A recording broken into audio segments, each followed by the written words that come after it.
रविवार की अगर प्रदोष पड़ जाए, कौन से दिन?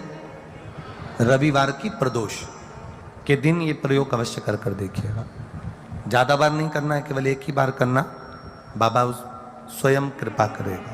अगर आपको लगे कि मैंने व्यापार बदल लिया, एक बार बदला, कई लोग ऐसे भी होते हैं जो पैसा इकट्ठा करते हैं, धन एकत्रित करते हैं, और कोई व्यापार ऐसा कर लेते हैं जिस व्यापार में धन चले जाता है तो वो धन वापिस नहीं आता महाराज, वो व्यापार का धन वापिस नहीं आ पाता। तो बड़े दुखी होता है कि भाई मेरा गया हुआ पैसा नहीं आ रहा, मैं बड़ा कष्ट में हूं, मेरा खुद का ही आ जाए ना तो मैं निहाल हो जाऊं, मेरा अपना ही नहीं आ रहा जो गया हुआ है, तो मैं क्या वर्णन करूं, उसको क्या कहूं। उस व्यापार को बदलने से पहले एक काम जरूर कर कर देखो। 3 स्थान पर बेलपत्र को चढ़ा कर देखिएगा। धन भी हमारा कहीं डूब गया, आ नहीं रहा है, तो प्रयास करना 3 स्थान पर चढ़ाई गई बेलपत्र हमें सुख का अनुभव करा देती। बहुत ध्यान लगाइएगा। पहला, अशोक सुंदरी की जगह। अब ये बेलपत्र जब भी आप चढ़ाएंगे तो रविवार की अगर प्रदोष पड़ जाए, कौन से दिन? रविवार की प्रदोष के दिन ये प्रयोग अवश्य कर कर देखिएगा। ज्यादा बार नहीं करना है, केवल एक ही बार करना, बाबा स्वयं कृपा करेगा। अपने मंदिर में, अर्थात अपने घर के पास कोई मंदिर हो, शिवालय हो, देवालय हो, जहां शंकर भगवान विराजमान हो, शिवलिंग हो, ऐसी जगह पर अवश्य करें। हमें कहीं दूर जाकर ये प्रयोग नहीं करना है, अपने अपने शिवालय, अपने जो घर के आसपास में शिवालय हो वो। एक बेलपत्र अशोक सुंदरी वाली जगह। अब उसको अशोक सुंदरी की जगह पर भी चढ़ाने का तरीका क्या है? जब हम बेलपत्र चढ़ाएंगे तो उस बेलपत्र को चढ़ाते समय आपकी जो बेलपत्र की डंडी है, इस डंडी का भाग शिवलिंग की ओर होना चाहिए। ये जो डंडी है इसका भाग अशोक सुंदरी पर जब चढ़ाएंगे तो शिवलिंग की ओर इसका भाग होगा महाराज। दूसरी, बेलपत्र को जब हम समर्पित करेंगे, जया विषहरा शामरीबारी दौतली देव, मान लो जलाधारी ऊपर नहीं है शंकर जी के, तो उसका स्मरण कर कर 5 कन्याओं का नाम लेकर जया विषहरा शामलीबारी दौतली देव, इनका स्मरण कर कर शंकर भगवान के शिवलिंग पर बेलपत्र रखेंगे। बेलपत्र कहां रखना है? आप अगर यहां बैठे हो तो आपके विपरीत में डंडी का मुख होना चाहिए। ये बेलपत्र की जो डंडी है इसका मुख आपके विपरीत में हो। आप यहां बैठे हो तो डंडी उधर होगी, आप इधर बैठे हो तो डंडी का मुख इधर होगा, आप उधर बैठे हो तो डंडी का मुख इधर होगा, आपके ठीक विपरीत की ओर डंडी का मुख हो। ये 2 जगह बेलपत्र समर्पित करने के बाद तृतीय बेलपत्र शिवलिंग की जो जलाधारी है, जहां पर भगवान शंकर का शिवलिंग रखा है, वहां स्पर्श कराकर, केवल छुआना है, स्पर्श कराकर बेलपत्री के पेड़ के नीचे ही कोई कंकर हो, कोई शंकर हो, या कोई मिट्टी का ढेला हो, नी हो, तो वहीं मिट्टी को थोड़ी सी ऊंची कर कर एक बेलपत्र बैठकर इस बेलपत्री की डंडी जड़ की ओर, मतलब जो वृक्ष होता है उस ओर इस डंडी का मुख होना चाहिए। ये 3 रविवार के प्रदोष के दिन शंकर भगवान पर चढ़ाई गई बेलपत्र से हमारा गया हुआ धन भी पुनः आने का रहता है, और हमारा जो व्यापार बार बार बंद हो रहा है, शिव की कृपा से एक बार चालू तो चालू हो ही जाता है। प्रदोष का दिन, प्रदोष काल, शाम का समय, भगवान देव अधिदेव महादेव माँ जगतजननी पार्वती जी के साथ में भ्रमण पर निकले। देखिए, अगर प्रदोष का व्रत नहीं कर सकते, प्रदोष के दिन आप व्रत नहीं कर सकते, मान लो आपसे भूखा नहीं रहा जाए, प्रदोष का व्रत नहीं कर सकते, प्रदोष के दिन आप भूखे नहीं रह सकते, मंदिर भी नहीं जा सकते, दिया भी नहीं लगा सकते, तो शिव महापुराण की कथा कहती है कि प्रदोष के दिन प्रदोष काल में अपने ही दरवाजे के पास में देवाधिदेव महादेव का स्मरण कर कर लक्ष्मी की वृद्धि के लिए, कार्य सिद्धि के लिए, संपदा को प्राप्त करने के लिए आप अपने ही दरवाजे के पास में एक दीप लगा सकते हो। कौन से दिन? प्रदोष के। एक बात और अच्छे से समझ लीजिए, जो बच्चे चिड़चिड़े होते हैं, चाहे घर में बेटे हों, बहुएं हों, सास हो, ससुर हो, परिवार में छोटे छोटे बच्चे हों, चिड़चिड़ प्रवृत्ति करते हों या चिड़चिड़ा स्वभाव हो, जरा जरा सी बात में क्रोध आ जाता हो, बोलने का भान नहीं रह पाता हो, शब्दों के बाण चलते हों, तो महाराज प्रदोष के दिन, प्रदोष काल में बेलपत्री के पेड़ के नीचे एक जो पत्ता आपके पास में हो, पान का मिल जाए तो पान का, पीपल का मिल जाए तो पीपल का, बेलपत्र का मिल जाए तो बेलपत्र का, उस पत्ते पर मात्र थोड़ा सा शहद और 7 दाने चावल के रखकर घी का दिया लगा दो महाराज, और थोड़ा सा जल हाथ की अंजलि में लेकर भगवान देवाधिदेव महादेव का स्मरण कर कर कि इस बेलपत्री के वृक्ष के नीचे माता लक्ष्मी, पार्वती, सरस्वती विराजमान है। इसी बेलपत्री के पेड़ के नीचे मेरे देवाधिदेव महादेव का 12 ज्योतिर्लिंग का स्वरूप प्रकट है। उनका स्मरण कर कर जल चढ़ा दीजिए और उसका स्मरण कर लो जो चिड़चिड़ प्रवृत्ति करता हो, क्रोध करता हो, जिसको बोलने का भान नहीं होता हो, सम्मान नहीं देता हो, अपशब्द कहते हो, उनका स्मरण कर कर आप छोड़ेंगे। एकदम एक प्रदोष करेंगे, दूसरे प्रदोष तक तो आपको कोई दिक्कत ही नहीं। 2-3 प्रदोष कर कर देखिए, बाबा कृपा करें। बच्चों को पढ़ने का कह रहे हो, पढ़ने बैठो, पढ़ने बैठो, पढ़ने बैठो, पढ़ने बैठो, तो एक आध प्रयास बच्चों के लिए भी कर लिया करो कि भाई ठीक है, बच्चे लोग विद्या में प्रबल होंगे।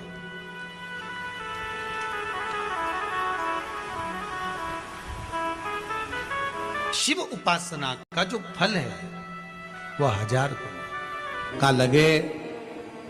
कोई शंकर का विरल भक्त, शिव का उपासक, शंकर का गुणगान आनंदमय करने वाला। हम तो यहां तक मेरी जीजियों से कहेंगे, तुम्हारे घर के नजदीक में कोई शंकर का मंदिर होना, ओ मेरी बहनों, मेरी जीजियों, मेरे जीजाओं, मेरी बेटियों, बेटाओं, तुम्हारे नजदीक में अगर शंकर का मंदिर हो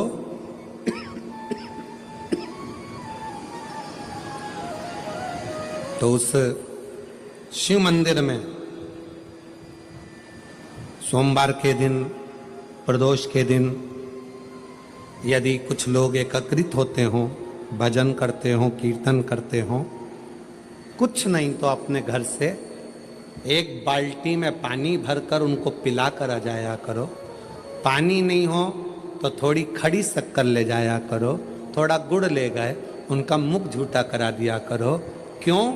क्योंकि शिव भक्त के शरीर की हड्डी का स्पर्श भी राक्षस को हो गया, वो तर गया।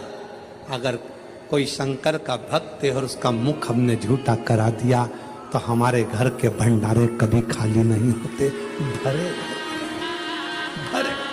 करना क्या है?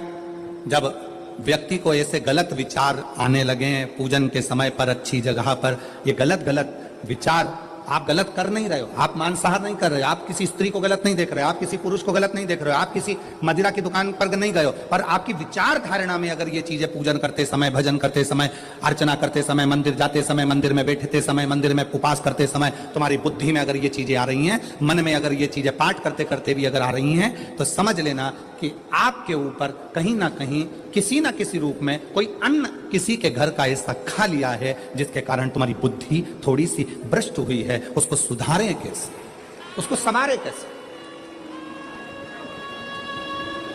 अब किसी ने यही प्रसंग को सुनकर कहा, गुरुजी अगर किसी के घर का अन्न खाया है तो अन्न खाने के बाद तो वो पच गया, पचने के बाद वो गंदगी में निकल भी गया। अब तो वो विचार आना बंद हो जाना चाहिए। अब तो 1 साल हो गया, 2 साल हो गया, 1.5 साल हो गया, 6 महीना हो गया, तो भी वही विचार आ रहा है। तो हमारा निवेदन है, भोजन करने के बाद भोजन पच जाता है, भोजन करने के बाद भोजन समाप्त भी हो जाता है, पर उस भोजन से जो रक्त की 4 बूंदें बनती हैं वो इस शरीर में दिन रात तुम्हारे मरते दम तक दौड़ती रहती है। शरीर में वो रक्त की बूंद चलती रहती है। इसलिए विचार 1 साल, 2 साल, 4 साल, 6 साल, 15 साल जैसे चलते रहते हैं। उस विचारों को, गलत सोच को, गलत विचारों को, गलत दृष्टि को समाप्त कैसे करें? मेरी जीजियों, मेरे जीजाओं, मेरी बेटियों, बेटाओं, मेरी माताओं, मेरे भाई, मेरे बांधव, अपने को भी अगर गलत विचार आते हो, पूजन के समय पर पाठ करते करते गलत जगह पर अपना मन जा रहा हो, तो 5 प्रदोष, एक कटोरी में 1 चम्मच घी, गाय का, देसी गाय का 1 चम्मच घी, 1 चम्मच भी ना हो तो आधी चम्मच घी, आधी चम्मच भी अगर घर में ना हो तो 2 बूंद घी, 2 बूंद भी ना हो तो देसी गाय का 1 बूंद घी अपनी हथेली में मध्य में लगाकर, जो शंकर भगवान का,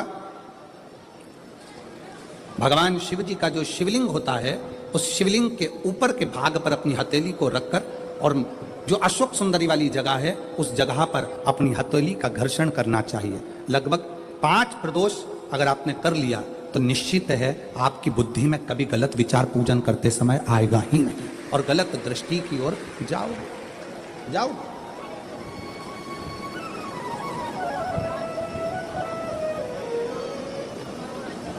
वेद लक्षणा गाय, देसी गौ माता का घृत जीवन को एक आनंदता देता है।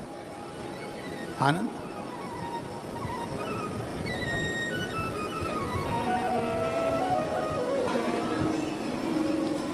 गौ माता का, देसी गाय का घृत, वेद लक्षणा गाय का 1 बूंद घृत हाथ की हथेली पर लगाकर शिवलिंग के ऊपर और अशोक सुंदरी की जगह पर घर्षण करने से जो गलत विचार, गलत सोच, गलत दृष्टि, गलत भाव, ये समाप्त हो जाता है। समाप्त। शिव महापुराण की कथा कर रहे हैं। 3 स्थान का स्पर्श रोग का निवारण कर देता है। 3 जगह पर चढ़ाया गया अक्षत हमारे मन को एकाग्रित कर और हमें अपनी मंजिल तक पहुंचा देता है। और प्रदोष और शिवरात्रि के मिलन का महोत्सव हमारे जीवन को आनंदता देता है। प्रदोष का दिन, प्रदोष काल का समय, भगवान शंकर प्रदोष के दिन, प्रदोष काल में अपने भक्तों के घर पर नंदी के कान में जो बोल कर जाता है, शिवजी नंदी पर बैठकर उस भक्त के दरवाजे पर उसका कल्याण करने के लिए प्रदोष के दिन, प्रदोष काल में पहुंचते हैं। हर हर। प्रदोष के दिन, प्रदोष काल में देवाधिदेव महादेव उस शंकर के भक्त के घर जाते हैं जो भगवान नंदीश्वर के कान में कहकर जाता। नंदी के कान में जिसने कहा,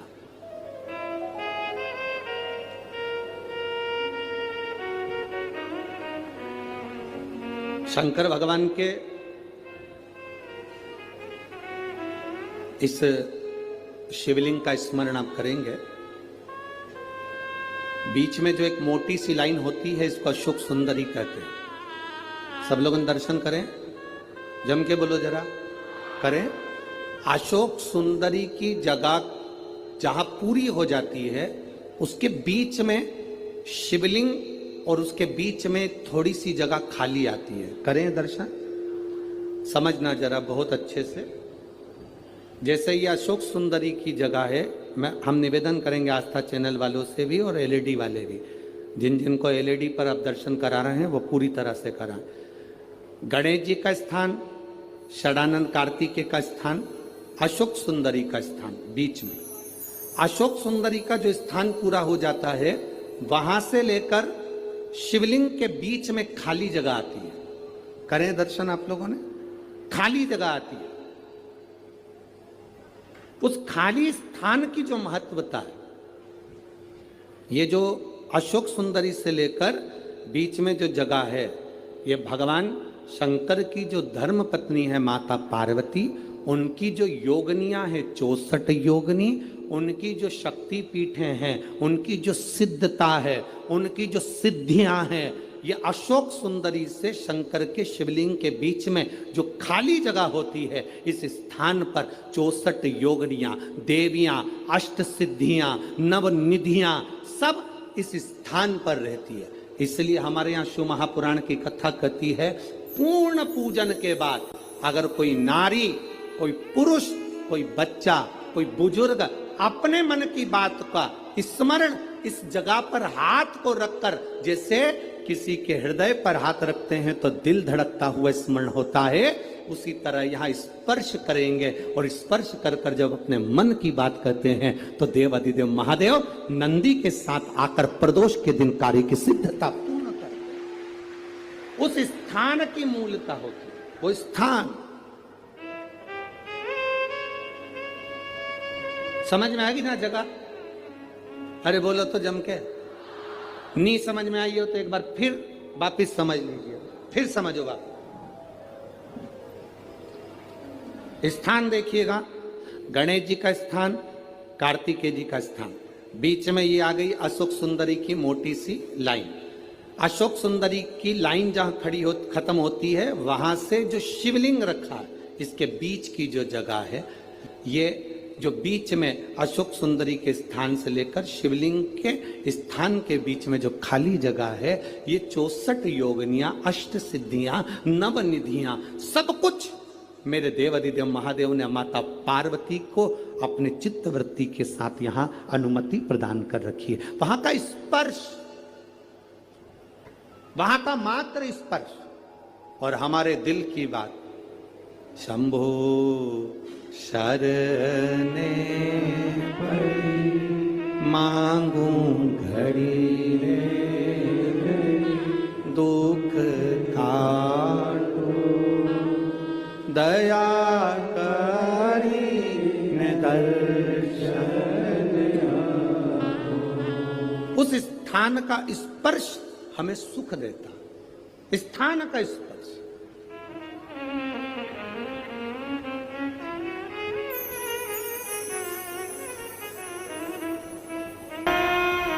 और कितनी सुंदर बात नंदी ने कही है। नंदी ने ये बात जो कही वो वास्तव में बड़ी सुंदर है कि मान लो यदि कोई कार्य तुम्हारा हो नहीं रहा और पूरी दुनिया में तुमने कर कर देख लिया, बहुत प्रयास कर कर देख लिया, तो भी वो कार्य अगर तुम्हारा नहीं होता, तो फिर एक काम करो कि शिव की स्तुति करो, शंकर की स्तुति, शंकर का गुणगान, शंकर की भक्ति, शंकर का स्मरण।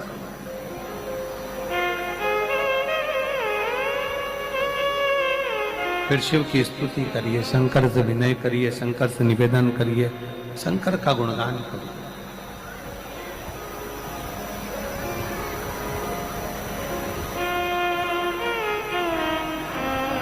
पर भगवान की भक्ति होती कब?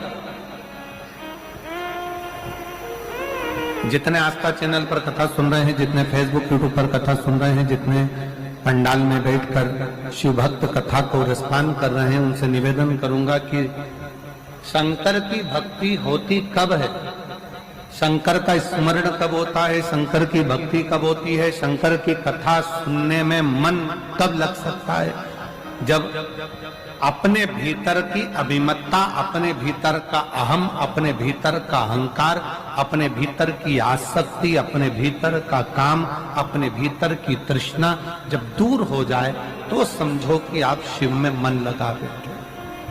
दो जल व्यक्ति के जीवन को बदलते। कितने जल? जम के बोलो जरा। दो जल। एक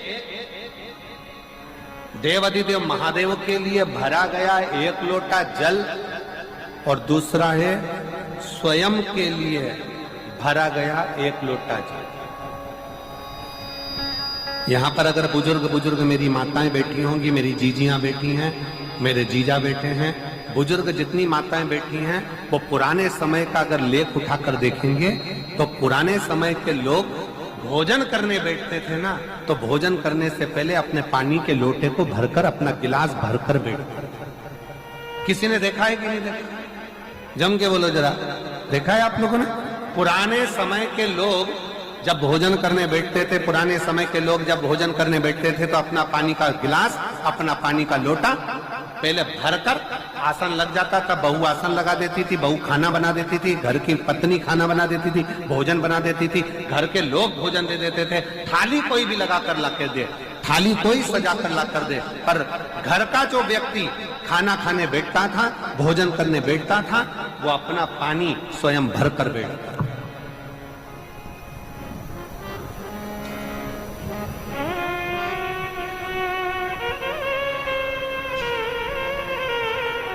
अब आज के जमाने में दुनिया के लोग कहते हैं मैं दुकान चला रहा हूं, दुनिया के लोग कहते हैं मैं घर चला रहा हूं, दुनिया के लोग कहते हैं मैं ये कर रहा हूं। तुम अपना खुद का पानी भरकर तो बैठ नहीं रहे और कह रहे हो कि घर चला रहा हूं। स्वयं का एक गिलास पानी व्यक्ति नहीं भर पा रहा। कितना सुंदर कहा है महाराज जी। बहुत सावधानी से सुनिएगा। दो जगह का जल व्यक्ति के जीवन को बदल देता है। एक शिव के लिए भरा गया जल और दूसरा स्वयं के लिए भरा गया जल। स्वयं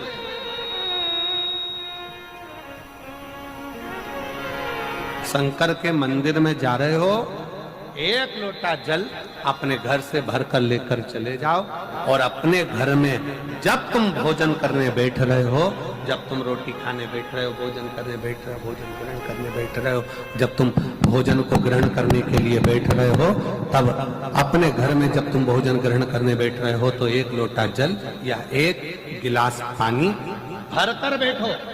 बहू अच्छी है, पानी भरेगी, मना नहीं है। बेटा अच्छा है, पानी भरेगा, मना नहीं है। पोता अच्छा है, पोती अच्छी है, नाती अच्छा है, पंती अच्छा है, घर में सब अच्छे। तुम्हारी पत्नी भी अच्छी है, तुम खाना खाओगे तो वो पानी ला कर दे देगी। तुम्हारी बहू भी अच्छी है, तुम भोजन करोगे तो वो पानी ला कर दे देगी। तुम्हारा परिवार का हर व्यक्ति अच्छा है, तुम्हारा कहना मानता है। तुम जिम में बैठोगे, भोजन करने बैठोगे तो वो पानी ला कर देगा। पर शिव पुराण की कथा कहती है, जो व्यक्ति भोजन करते समय अपना जल स्वयं भर कर बैठता है, उसकी जिंदगी में से 3 रोग समाप्त हो जाते हैं। कितने रोग समाप्त हो जाते हैं? 3। पहला, अपना जल स्वयं भर कर बैठने वाले के घुटने का कभी भी डॉक्टर उस पे घुटने बदलने का बोलेगा ही नहीं। घुटना बदल कर कंधे तक जिसकी हड्डी में दर्द होता हो, या जो सुबह सुबह सोकर उठता हो और उसके कंधे दुखते हो या पीठ दुखती हो। दूसरे नंबर का रीढ़ की हड्डी का दर्द। और तीसरे नंबर का डॉक्टर को दवाई खा खा कर परेशान हो गए। और आधा सिर का रोग, भुकुटी, ये भौएं दुखती हो, सिर दुखता हो, ये कान के पास का दर्द होता हो, तो अपना भोजन करते समय अपना पानी स्वयं भर कर बैठो। आपको ये 3 रोग से मुक्ति अपने आप मिलना प्रारंभ हो, अपने आप। अब किसी ने कहा, गुरुजी पत्नी पानी ला कर देती है, पति पानी ला कर देता है, बेटा पानी ला कर देता है, बहू पानी ला कर देती है, पोता पोती पानी ला कर देते हैं, नाती पंती पानी ला कर देते हैं, नौकर लगे घर में वो पानी ला कर देते हैं, सेवादार लगे घर में वो पानी ला कर देते हैं, तो हमको पानी लाना क्यों जरूरी है? तो अग्नि पुराण में वर्णन आता है कि जो घर में पानी जिस मटके में भरते हो, जिस हंडे में भरते हो, जिस बाल्टी में भरते हो, जिस टंकी में पानी भरते हो, पीने का पानी जिस हंडे में, मटके में, बल्टोई में, जिस गगरे में तुम भरते हो, वो स्थान पितरों का स्थान रहता है। जब हम पानी भरकर भोजन करने बैठते हैं तो हमारे पितर भी उस स्थान पर आकर निश्चित जगह पर बैठते हैं। और जब हम भोजन ग्रहण करते हैं तो हमारे पितरों के भाव का आशीर्वाद हमारे ऊपर पड़ जाता है, जिससे हमारे 3 दर्द समाप्त हो जाते। स्वयं भरो, स्वयं।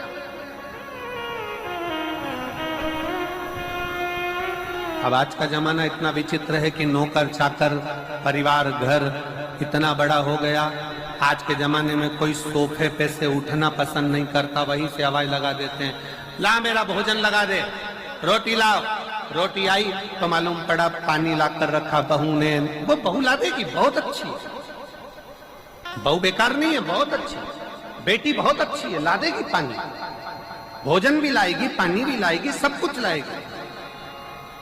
पर पहला फर्ज अपना है, जब तक शरीर चले, पांव चले, हाथ पैर चले और तुम पलंग पर नहीं पड़े हो, तुम्हारा शरीर अगर चल रहा है तो पहले रसोई घर में जाओ, लोटा भर, लोटा नहीं भर सकते तो गिलास भरो, गिलास नहीं भर सकते तो थोड़ा सा कटोरी में पानी भरो, पर अपने पीने के लिए थोड़ा सा जल स्वयं के लिए लेकर आओ। वो जल इतना कारगर होगा कि तुम्हें रोग से निवारण करता चले जाएगा, रोग समाप्त करता चलेगा। सुबह, दोपहर और शाम प्रदोष का, प्रदोष का ये 3 समय एक ऐसा समय है, मान लो सुबह यदि आपको समय ना मिले भगवान शंकर का गुणगान करने के लिए, मान लो दोपहर का समय ना मिले शंकर भगवान का गुणगान करने के लिए, तो शिव पुराण कहती है जब सूर्य डूब रहा हो, प्रदोष काल का जब समय हो, तब उस शंकर का गुणगान करो तो सारी जिंदगी तुम्हें किसी के आगे हाथ नहीं फैलाना पड़ेगा। भगवान भोलेनाथ स्वयं तुम्हें उतना प्रबल वैभवपति बना